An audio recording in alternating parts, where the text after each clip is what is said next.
खबरों में आगे बढ़ेंगे, बात आगरा की करेंगे, जहां बीजेपी नेता को गोली मारने का सीसीटीवी आया सामने। हेलमेट पहने शूटर ने एक के बाद एक मारी गोली। दोनों हाथों में शूटर ने पकड़े थे तमंचे।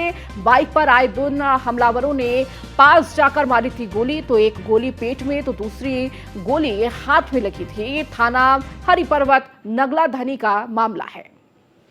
तो ये तस्वीरें भी आपको दिखा रहे किस तरह से शूटर्स ने ये गोलियों से हमला किया था। तो हेलमेट पहने शूटर ने दोनों हाथ में तमंचे पकड़े और जिसके बाद गोलियां चलाई हमलावरों के पास। हमलावर जो थे किस तरह से पास जाते हैं आप देख सकते हैं, सीसीटीवी फुटेज भी ये सामने आया है, और पास जाकर गोली चलाते हैं। तो बीजेपी नेता पर गोली चलाने का ये सीसीटीवी फुटेज सामने आया है।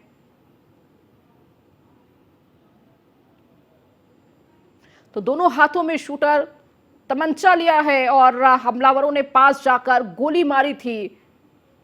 बीजेपी नेता को गोली मारने का यह सीसीटीवी सामने आया है।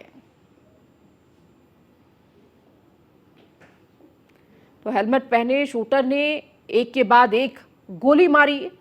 ये आप सीसीटीवी फुटेज ये जो सामने आया है उसमें साफ नजर आ रहा है कि किस तरह से ये शूटर हेलमेट पहने हुआ था और दोनों हाथों में तमंचा, और पास जाकर गोली चलाई गई और उसके बाद शूटर वहां से फरार हुआ।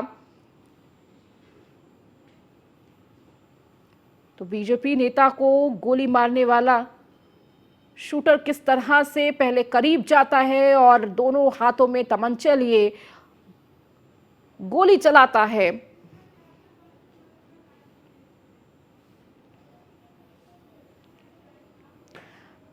हमारे संवाददाता कृष्णा त्यागी हमारे साथ जुड़ चुके हैं। कृष्णा, आप बीजेपी नेता पर गोली चलाने वाला जो हमलावर है कहीं ना कहीं उसकी तलाश के साथ साथ ये देखिए सीसीटीवी फुटेज भी सामने आया है, किस तरह से पास जाकर इस घटना को अंजाम दिया जाता है।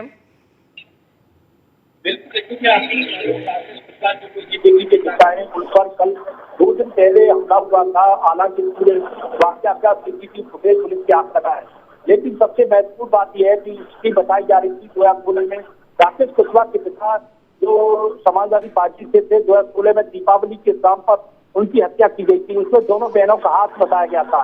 उसमें जो ज्योति नाम की लड़की थी उसके नंबर उसे टेस्ट किए गए थे, तो उसमें उन दोनों बहनों को उसके संपर्क में पाया गया। उनकी दोनों बहनों पर है ये पूरा मामला बताया गया है और ये पूरे बात का सीसीटीवी फुटेज पुलिस के हाथ लगा है। हालांकि ये कहा नहीं जा सकता इस पूरे मामले में कौन दोषी है और आखिर ये हमला क्यों कराया। हालांकि जो राकेश कुशवाहा की जो पत्नी है आशा, उसका कहना था कि इस पूरे मामले को रंजिश को लेकर हमने पुलिस अधिकारियों से कई बार लगाई और उन्हें जान की सुरक्षा को लेकर कई बार प्रार्थना पत्र किए। उसके बावजूद भी पुलिस उन्हें अभी तक सूचना नहीं दी। उसके बाद इस तरह की बातें सामने आया, तो निश्चित तौर से पुलिस इस पूरे मामले को लेकर आज सूचना देने और पुलिस पूरे मामले को लेकर हालांकि जांच पड़ताल में जुटी है। सीसीटीवी फुटेज भी हाथ लगा है। अब देखने वाली बात यह है देखो इस पूरे मामले को लेकर आखिर ये हमलावर कौन थे। सीसीटीवी फुटेज के माध्यम से ये इस पूरे संपर्क में किनका हाथ आता है, ये तमाम सवाल है।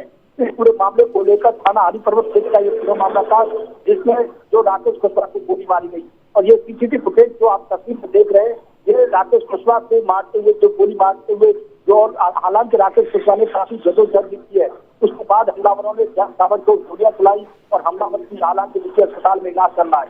अब देखने वाली बात यह है कि ये रंजिश जो मामला बताया जा रहा है ये हमलावर कौन है, पुलिस इन लोगों को कब तक गिरफ्तार करेगी, तमाम सवाल है। देखने वाली बात है कि ये कब तक ये हमलावर पुलिस की गिरफ्त में आते हैं। जी ठीक है कृष्णा, बहुत शुक्रिया इस जानकारी को देने के लिए।